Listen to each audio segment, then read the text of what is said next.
उत्तर प्रदेश में असेंबली इंतखाबात की सरगर्मियां उरूज पर हैं और इस वक्त हम मौजूद हैं रामपुर के चमरवा असेंबली इलाके में। यहाँ जो आपको बता दें हम कि तकरीबन यहाँ जो वोटर्स की तादाद है तकरीबन ढाई लाख के करीब है। 2017 में यहाँ समाजवादी पार्टी से नसीर अहमद खान एमएलए बने थे और उसके बाद यहाँ जो सरकार जो उत्तर प्रदेश में थी वो योगी सरकार थी। और आज हमारे दरमियान यहाँ कुछ मुख्तलिफ पार्टी से इस असेंबली इलाके के लोग मौजूद हैं। आइए उनसे सीधे तौर पर इनके पास चलते हैं और जानते हैं कि क्या हैं यहाँ के इस असेंबली हलके के अहम मसाइल और क्या चाहते हैं वो। और जिस तरह से नसीर अहमद खान यहाँ से असेंबली थे वही रहना चाहिए या वो कुछ बदलाव चाहते हैं, और अगर बदलाव चाहते हैं तो वो क्या वजूहात हैं, किन वजूहात की बिना पर यहाँ बदलाव चाहते हैं। तो सीधे तौर पर यहाँ हमारे दरमियान ये कुछ लोग यहाँ मौजूद हैं। यहाँ कांग्रेस से भी हैं और बीजेपी से भी हैं और इधर यहाँ समाजवादी के लोग भी हैं। साथ ही यहाँ इत्तेहादुल मुस्लिमीन जो मजलिस इत्तेहादुल मुस्लिमीन है उसके भी नुमाइंदे यहाँ मौजूद हैं। तो यहाँ तकरीबन तमामी पार्टी की नुमाइंदगी यहाँ ये लोग यहाँ के इलाके के लोग हैं ये कर रहे हैं। तो सबसे पहले हम यहाँ कांग्रेस की जो यहाँ के नुमाइंदे हैं उनसे बात करते हैं। क्या नाम है आपका? मेरा नाम मोहम्मद कामिल है। मैं जिला अध्यक्ष कांग्रेस कमेटी से रामपुर से हूँ। क्या कहेंगे आप, जिस तरह से अब इंतखाबात का दौरा है और आपके असेंबली इलाके में फ़िलहाल जो है नसीर अहमद खान यहाँ के एमएलए हैं, दोबारा से उनको समाजवादी पार्टी ने टिकट दिया है, क्या कहेंगे? जी, टिकट दिया है, कोई बात नहीं है, हर पार्टी अपने कैंडिडेट उतार रही है, मगर हम ये कहना चाहेंगे ज़्यादा कुछ नहीं कि कोई भी नेता है तो वो लोगों के बीच रहना चाहिए। नसीर खान ने 5 साल विधायकी की, वो लोगों के बीच में नहीं रहे। हम कांग्रेस पार्टी से हैं और हम उम्मीद करते हैं हमारा कांग्रेस पार्टी का यहाँ से प्रत्याशी जीते, और वो कांग्रेस पार्टी का जो प्रत्याशी होता है वो लोगों के बीच में होता है, लोगों की समस्याओं में होता है। जब किसान थे सड़कों पे तब हमारी पार्टी, प्रियंका गांधी माननीय, राहुल गांधी जी, बहुत सारे और कांग्रेस के नेता सड़कों पर रहे, लोगों के बीच में रहे। नसीर खान साहब आए तो वे 5 साल विधायकी जीतने के बाद में वो लोगों के बीच में नहीं आए, लोगों के बीच में नहीं रहे नसीर अहमद खान। इनका सीधे तौर पर नसीर अहमद खान पर एक बड़ा इल्ज़ाम है। हम यहीं नसीर अहमद खान के जो समाजवादी पार्टी के नुमाइंदे हैं उनसे बात करेंगे कि आप क्या कहेंगे। आप जिस तरह से नसीर अहमद खान पर इल्ज़ाम लगा रहे हैं, ये कांग्रेस के नुमाइंदे, इनका कहना है कि नसीर अहमद खान जो नुमाइंदा जिनको बनाया गया था लेकिन वो यहाँ आवाम के बीच में नहीं रहे। ये इल्ज़ाम सरासर गलत है। हमारे जो मौजूदा विधायक हैं नसीर अहमद खान जनता से जुड़े हुए रहे हैं, और आपको पता है कि सत्ता में जो पार्टी है बीजेपी, उसने बदले की भावना से काम किया है। हमारे कैबिनेट मंत्री, पूर्व कैबिनेट मंत्री आज़म खान साहब को आप देखिए किन किन केसों में, किन किन मुकदमों में जो है जेल में बंद हैं। और नसीर अहमद खान के जो निजी कुछ काम है और उनकी उम्र का भी, थोड़ी तबीयत का भी मामला ये रहा है। और ईमानदारी की आप बात करेंगे तो एक बेहतरीन ईमानदार आदमी है, और समाजवादी के हमारे आज़म खान साहब के बहुत करीबी लोगों में उन्हें माना जाता है, और लोग उनकी ईमानदारी पर किसी को कोई शक नहीं है। और मामला रहा काम का, विकास का, तो बीजेपी ने, भारतीय जनता पार्टी ने बदले की भावना से काम किया है। ये थोड़ा बहुत कारण ये रहा है, और उन्होंने अपनी विधायक निधि का पैसा अपने पास नहीं रखा है। उस पर कोई इल्ज़ाम, हमारा तोहमत अगर हम लगाए हैं, कहा यह जा रहा है जो विधायक निधि का जो पैसा मिला था उनको काम करने के लिए, जो करा सकते थे, उसके बावजूद भी उन्होंने नहीं कराया, लोगों का यहाँ इल्ज़ाम है। नहीं, हमारे यहाँ पर एक काम हुआ है। हमारा खुद के मोहल्ले में जहाँ हम रहते हैं एक सड़क डाली है कम से कम 200-300 मीटर की, वो भी नसीर अहमद खान की बदौलत है। और भी कुछ काम है, और मामला थोड़ी उम्र का और इसका पार्टी की खींचतान का रहा, मुकदमों का रहा। ये बीजेपी ने बदले की भावना से जो काम किया है, की जो बात आप बार बार कर रहे हैं, हम आइए सीधे तौर पर बीजेपी वाले जो यहाँ नुमाइंदे बैठे हैं उनसे बात करेंगे। एक सवाल मेरा आपसे ये है कि बीजेपी सरकार बनी, 5 साल आप लोग सिर्फ मंदिर मस्जिद वगैरह और ये हिंदू मुसलमान की बात करते रहे, और साथ ही यहाँ कब्रिस्तान और शमशान की बात होती रही। ये जो तरक्याती कामों की बात कही गई थी कि तरक्की के नाम पर जो ये हुकूमत बनी थी, वो तरक्याती काम कहाँ चले गए? देखिए, हमारी बीजेपी ने कोई गलत काम नहीं किया है। बीजेपी ने हमारे किसी पक्षपात नहीं किया है, सबके साथ सबका विकास रहा है। और ऐसा कोई काम नहीं किया है उसने कि देखिए, राशन को ले लीजिए, राशन महीने में 2 बार बट रहा है। हर काम समझ लो कि भरपूर तरीके से सबका साथ, सबके विकास के साथ काम किया है। लेकिन ये जिस तरह से योगी जी ने बात करी थी यहाँ के, वो जो अखिलेश यादव पर तंज करते हुए कहा था कि उन्होंने जो है वो कब्रिस्तान बनाते रहे और हमने यहाँ भव्य राम मंदिर का निर्माण किया है और हम आगे भी ये करेंगे। क्या आवाम के लिए ये ज़रूरी मसाइल हैं, या रोटी कपड़ा और मकान जैसे ज़रूरी जो बुनियादी मसाइल थे वो होना चाहिए? देखिए, सब कुछ दिया है, ऐसा कौन सा नहीं है। गैस सिलेंडर उन्होंने दिए, राशन उन्होंने बांटा, और सबके साथ सबका साथ दिया। और क्या करेंगे। यहाँ ये लोग, इनका कहना है कि गैस सिलेंडर जो पिछली सरकारों में जो था तकरीबन 350-400 रुपये का था, लेकिन आज 950 रुपये का लेना पड़ रहा है। क्या यही तरक्की है? नहीं, तरक्की क्या है, ये तो ये समझ लो कि सरकार का इसमें कोई थोड़ी होता है। सब्सिडी का लालच लगाया। सब्सिडी मतलब ये है कि कहाँ सब्सिडी बंद हो गई है? नहीं, ये हमारी सरकार का कोई मामला थोड़ी है। नहीं, सरकार का मामला नहीं है, ये केंद्र सरकार का मामला होता है। किस पे? नहीं, केंद्र इनसे जानते कि क्या क्या कह रहे हैं। आपका क्या नाम हुआ आपका? मेरा नाम बरहानुद्दीन है। बुरहान, क्या कहेंगे आप, जिस तरह से इनका कहना है कि सरकार ने तरक्याती काम किए, सिलेंडर वगैरह भी दिए? कहाँ तरक्की की? कोई तरक्की नहीं की है। जहाँ हम सिलेंडर 450 मिलता था कांग्रेस की जब सेंटर में सरकार थी, तब भी उस पर स्मृति ईरानी झाड़ू और वो लेने के बाद में एक चौराहे पर बैठ गई थी कि ये महंगाई है। आज 950 का सिलेंडर है तो भाई महंगाई है या फिर ये कुछ और है? पहले शुरू में सब्सिडी दी गई, सब्सिडी आई 200 रुपये की, भाई 500 सिलेंडर हुआ 200 की सब्सिडी। उसके बाद में 950 का सिलेंडर है, सब्सिडी 18-20 रुपये की है। वो भी कुछ किसी अकाउंट में आ गया, नहीं तो अदरवाइज वो भी नहीं है। ये महंगाई है। जी बताएं आप, जिस तरह से इनका सवाल है कि ये सब्सिडी के नाम पर जो सिलेंडर दिए गए थे उसके बाद सब्सिडी भी नहीं दी गई। ऐसा कुछ नहीं, सब्सिडी के नाम पर सब्सिडी सबकी के खाते में आई। जिस समय से सिलेंडर उन्होंने फ्री बांटे गए, ये मुझे नहीं पता क्या हुआ इसमें। ये केंद्र सरकार का मामला है या किसका मामला है? आइए, चलिए, आपको नहीं पता। हम यहाँ कांग्रेस की जो तलबा तंजीम है NSUI, उनसे बात करते हैं, इनसे जानते हैं। उनके नुमाइंदे हमारे साथ मौजूद हैं। यहाँ के ज़िला सदर हैं कांग्रेस के जो NSUI है, कलीम अहमद साहब। हम आपसे जानेंगे कि जिस तरह से यहाँ सब्सिडी की बात की जा रही है और ये बात की जा रही है कि इन्होंने तरक्याती काम जो है BJP सरकार में हुए, आप कितना मुतमईन हैं? देखिए, मैंने पहले कहा था कि अमित शाह ने कहा कि ये सरकार जो है जुमलों की सरकार है। ये जुमलेबाजी बहुत कर दी कि हमारी सरकार आएगी, 15 लाख रुपए अकाउंट में खाते में आएंगे, गैस के जो है दाम घटेंगे। लेकिन जब कांग्रेस की सरकार थी, अभी मेरे भाई बरहानुद्दीन ने कहा कि 450 रुपये सिलेंडर था, आज 950 रुपये मिल रहा है। पेट्रोल हमारी सरकार में जो है 67 रुपये का था, आज जो 100 का जो है आंकड़ा पार कर चुका है। ये इन लोगों पे कोई विश्वास करने की ज़रूरत नहीं है। ये लोग जो है हमें झांसे में रखते हैं। ये जुमलों की सरकार है। इसने हमेशा जो है हिंदुस्तानियों को ठगा है। ये ठगों की सरकार है। लेकिन जिस तरह से आप यहाँ कांग्रेस की नुमाइंदगी कर रहे हैं यहाँ से, और कांग्रेस के जो आपके जो अभी जो रहनुमा हैं अली यूसुफ अली साहब, वो कभी समाजवादी में जाते हैं तो कभी कांग्रेस में आते हैं। कांग्रेस का टिकट मिलता है तो समाजवादी में चले जाते हैं, और समाजवादी का जब टिकट नहीं मिलता है तो दोबारा से कांग्रेस में आते हैं। ये सब क्या चल रहा है? लेकिन देखिए, यूसुफ अली जो है एक बेहतरीन मैं राजनेता कहता हूँ। वो अपनी आवाम के बारे में सोचता है कि यहाँ के जो चमरवा के लोग हैं उन्हें कहीं ना कहीं उनका तरक्याती काम होने चाहिए। यूसुफ अली कांग्रेस से भागने के बाद जो समाजवादी पार्टी में गए। समाजवादी पार्टी के जो मुखिया अखिलेश यादव है, उन्होंने हमेशा मुसलमानों को जो है ठगा है।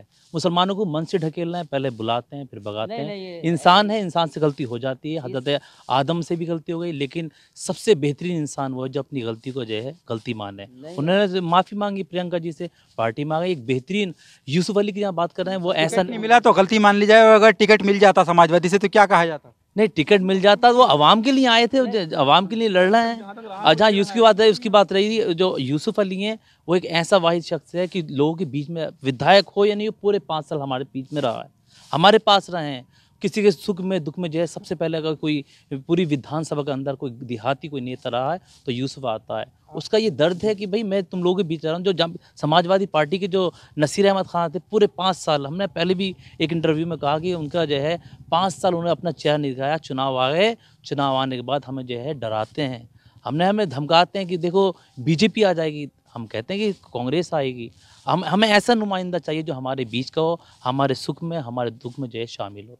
क्या कहेंगे आप, जिस तरह से इनका कहना है कि समाजवादी में आए थे लेकिन वो समाजवादी ने उनको हटा दिया, निकाल दिया, और वो एक अच्छी नुमाइंदा, बेहतरीन नुमाइंदा हैं अली यूसुफ अली? देखिए, समाजवादी नहीं, विधायक तो हमारे यहाँ से यूसुफ अली यूसुफ भी रहे हैं, और उनका काम भी आप खुद इनसे पूछ लीजिए क्या काम थे। और रही बात मुसलमानों की हमदर्दी की, तो अखिलेश यादव की आप पहले चुनाव की लिस्ट की भी तो देखिए। 31 मुस्लिम उम्मीदवारों को टिकट दिया है अदर, और नहीं, वो ढकेलना नहीं होता है। रही बात ये नसीर अहमद खान साहब की, मैंने आपसे पहले भी कहा था कि BJP ने उत्तर प्रदेश में, खासकर उत्तर प्रदेश के रामपुर जिले में जो आजम खां का गढ़ है, आजम खां के धुर विरोधी BJP में रहे हैं, उनकी बदले की भावना से काम किया है। यही बदौलत है कि उनका जो है थोड़ा पर्दे के पीछे से काम करा है नसीर अहमद खान ने। और रही बात मुसलमानों की हमदर्दी की, तो समाजवादी ने हमेशा मुसलमानों के लिए हमदर्दी करी है और खुले मन से साथ दिया है मुसलमानों का। तकाजा हो गया है, वो चल भी नहीं सकते, उम्र का तकाजा हो गया उनका। तो जब भाई उम्र का तकाजा हो गया तो घर बैठे अपनी। यूसुफ को क्यों नहीं दिया टिकट उन्होंने समाजवादी से? देखिए उनकी क्यों नहीं दिया? ईमानदारी पे, उनकी ईमानदारी पे निस्संदेह कोई संदेह नहीं है। यही कारण है कि पार्टी के आला कमान ने फिर से जो है अखिलेश नसीर अहमद खान पे साहब पे जो है भरोसा करा है और इस बार आवाम जो है सीधे तौर पर किसी बहकावे में नहीं आएगी। साफ तौर पे सीधे तौर पे नसीर अहमद खान फिर से चुनाव जीतेंगे और इस बार सरकार भी जो है समाजवादी पार्टी की बन रही है इंशाल्लाह। और आप आने वाले समय में भविष्य में यहाँ पर विकास भी देखिएगा। लेकिन यहाँ आप कह रहे हैं समाजवादी की सरकार बन रही, दूसरी तरफ यहाँ MIM भी है जिसका कहना है कि हमारे बगैर यहाँ किसी की सरकार नहीं बन सकती। तो हमारे साथ यहाँ MIM के लोग मौजूद हैं, हम इनसे बात करेंगे। आप बताइए क्या नाम है आपका? अयाज। अयाज, क्या कहेंगे MIM, जब तो आप जिस तरह से पहले 100 सीट्स पर चुनाव लड़ रहे थे, आप कह रहे हैं आप 403 पर लड़ेंगे और हमारे बगैर कोई सरकार नहीं बन सकती, क्या है? हाँ, अगर कैंडिडेट जीत के आते हैं तो ज़रूर सरकार में हिस्सा होगा MIM का।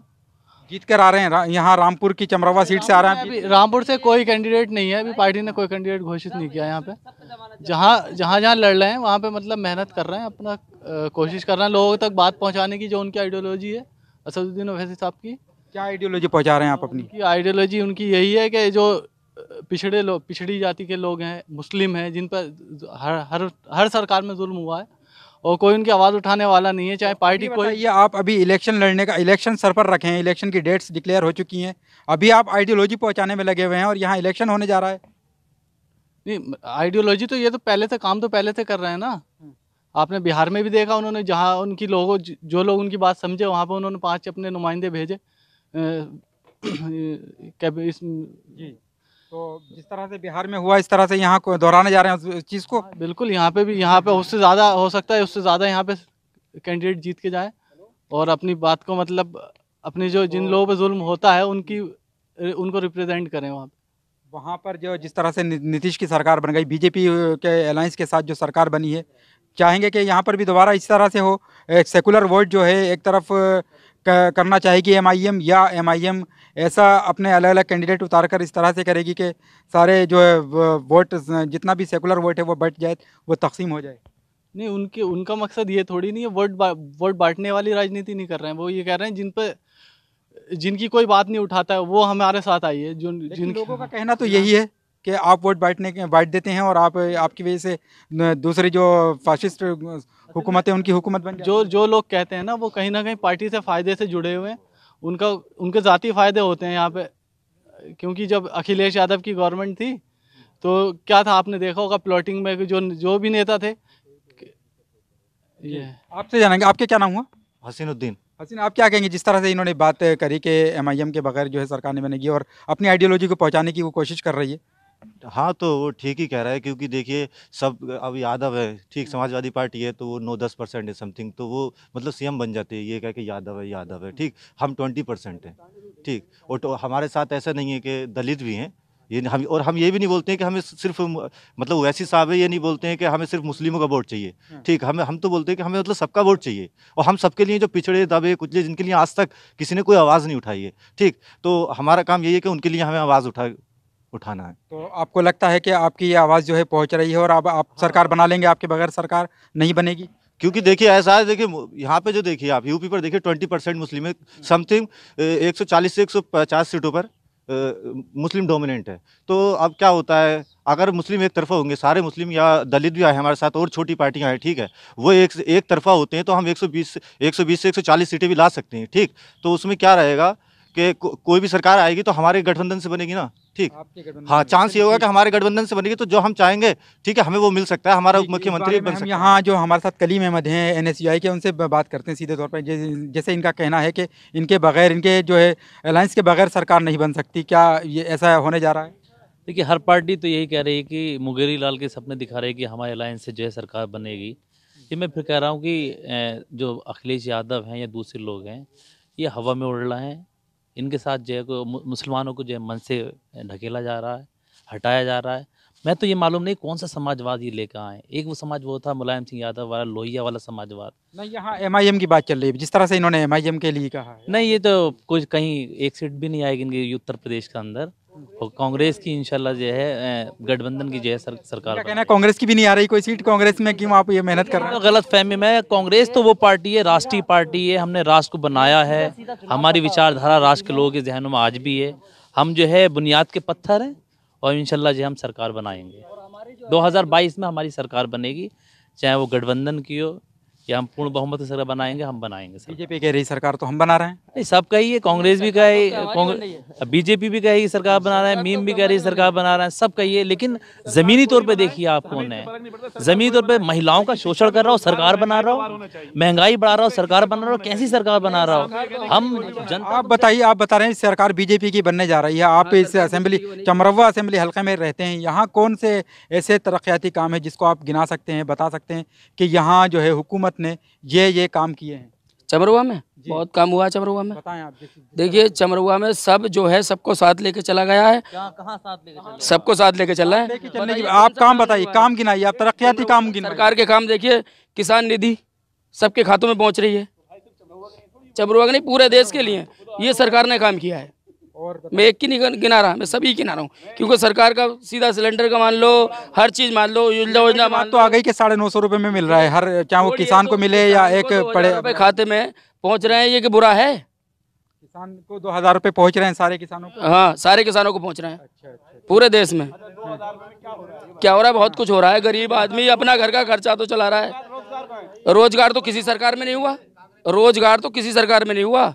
बहरहाल चलिए ठीक है। बहरहाल ये यहाँ के आवाम की, यहाँ के लोगों की, यहाँ के जो नुमाइंदे मुख्तलिफ पार्टियों की, उनकी आरा थी जो हमने आपके सामने रखी है। अब देखना होगा तमाम लोग और जो हुक्मरान जमात है वो भी इस बात का दावा कर रहे हैं कि हम दोबारा से आएंगे हुकूमत में। वहीं समाजवादी पार्टी का भी मजबूत दावा यहाँ दिखाई दे रहा है और समाजवादी पार्टी के यहाँ जो पहले जो असेंबली के मेंबर थे वो दोबारा इस बात के, इनके जो नुमाइंदे दावे कर रहे हैं इस बात के कि दोबारा वही बन सकेंगे।